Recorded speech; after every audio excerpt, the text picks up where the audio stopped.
Welcome back to Inside Ambition. I'm Alexandra George, and today on Drexel Update, I'm talking to Ascxnsion. She's opening, she's opening for Swae Lee at DragonFly's final concert this Saturday. Hey! Hey, how's it going? It's good. I'm so excited for you.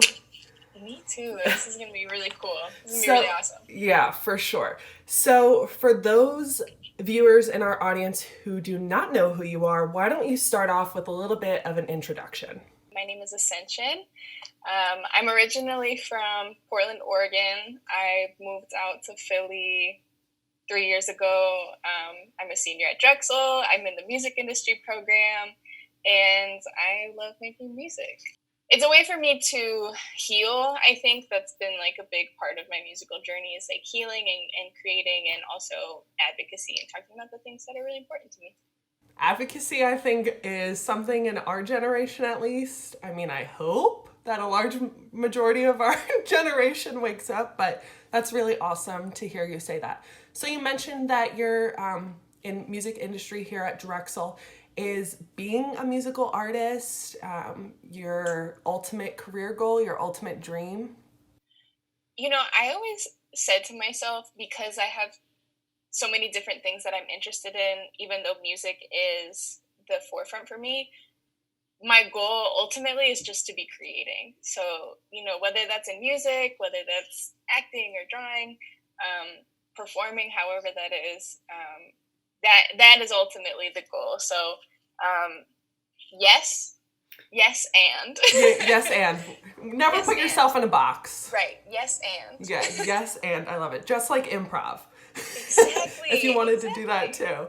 Exactly. So what would you say your music style is? And I know you just mentioned you're really into advocacy. Do you incorporate that into your music at all?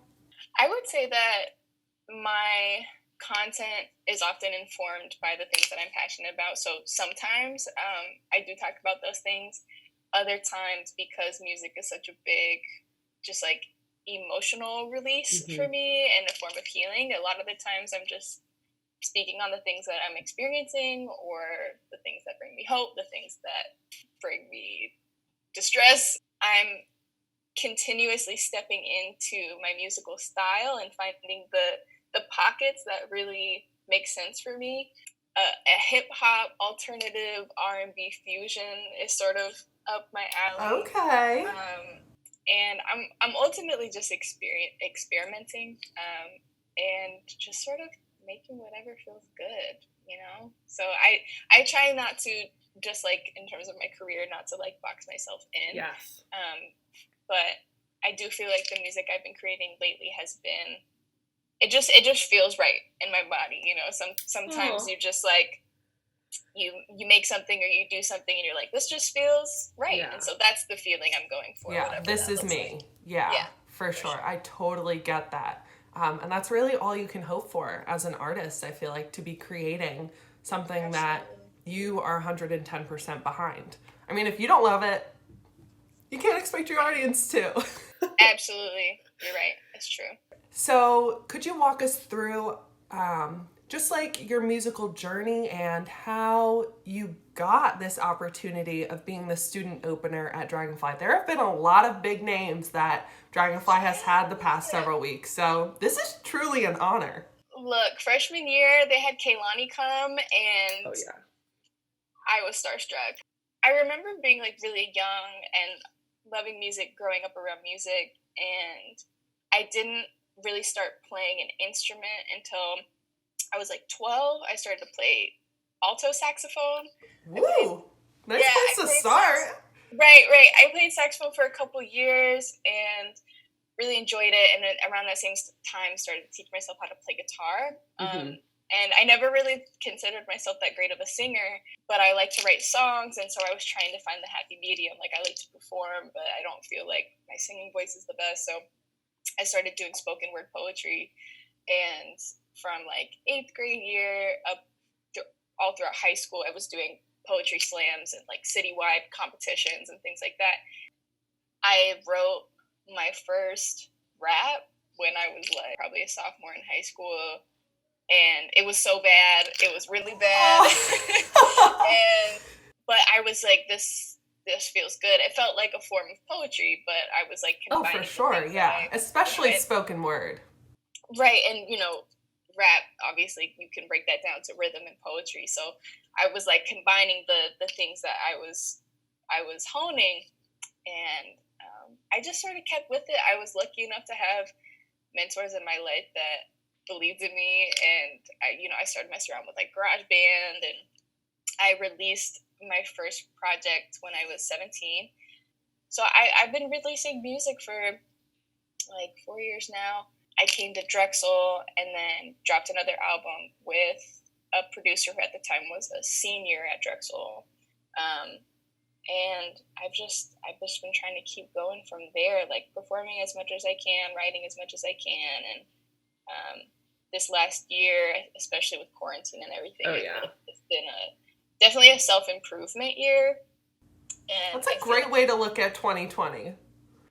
For me personally, it was like I had no other choice. Like it's like, okay, I'm here, so now I have to face all of these things that are holding me back.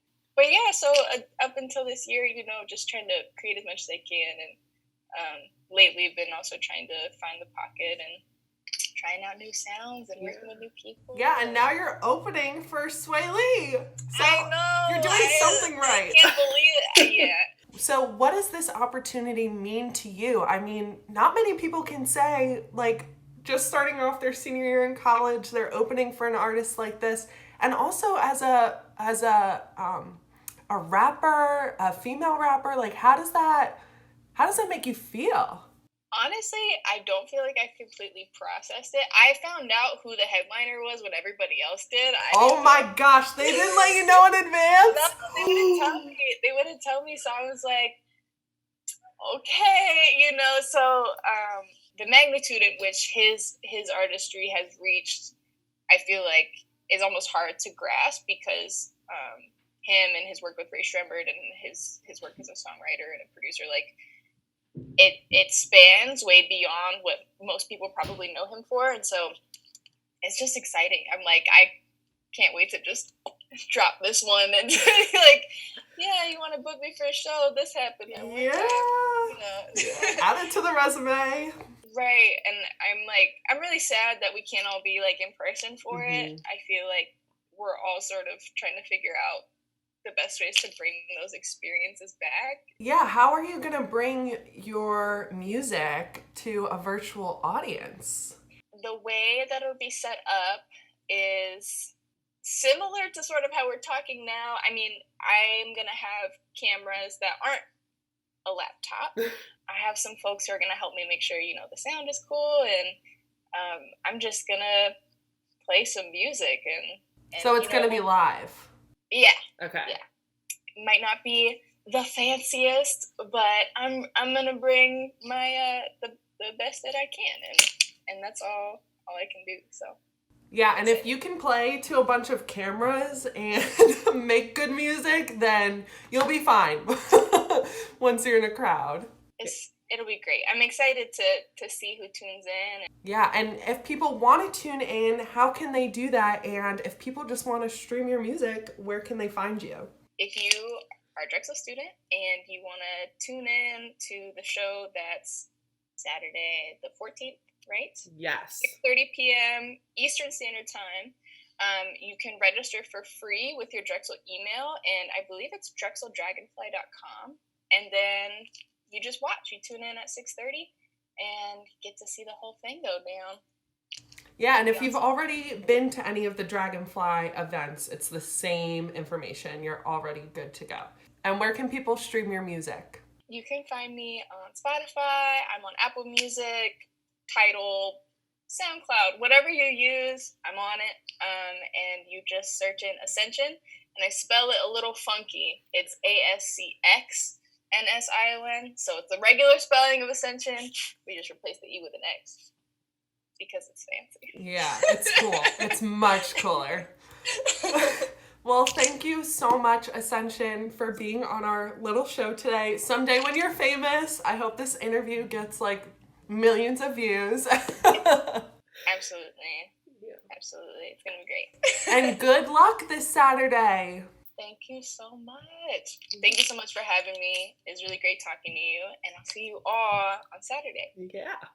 And thanks so much for watching. If Saturday the 14th hasn't passed yet, make sure that you tune in to Ascxnsion and Swae Lee on Saturday the 14th at 6:30 p.m.